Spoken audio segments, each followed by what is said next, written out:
I think Europeans are really facing a reckoning.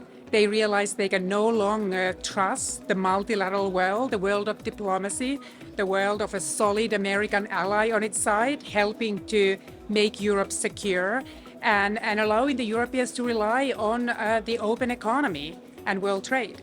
So the Europeans increasingly need to establish their own strategic autonomy, which also includes technological sovereignty.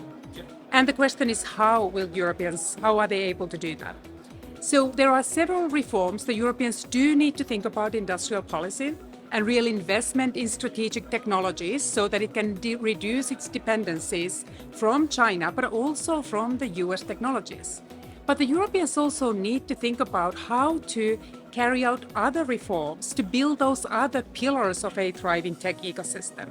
That really requires creating a digital single market, a deep, liquid, thriving capital markets union, rethinking approaches and legal frameworks that deter the Europeans from risk-taking, including punitive bankruptcy laws. And the Europeans need to find a way how to attract the global talent, many of which is now looking for a new home. And that will help the Europeans also drive innovation. With the unfolding trade war, there's a real danger that the global supply chains are unraveling. I don't think this is the end of globalization. We cannot move towards a decoupled global economy. And this is especially true when it comes to digital supply chains. It is much harder to put tariffs on digital services.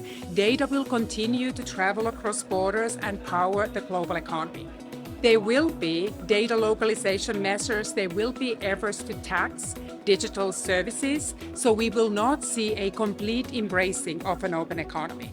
But data is also key for managing those supply chains that are now going through this major upheaval, because you need to optimize on how you rewire the supply chains, how you respond to the uncertainties, and how you adjust and make those changes so that you can continue your commerce as you want.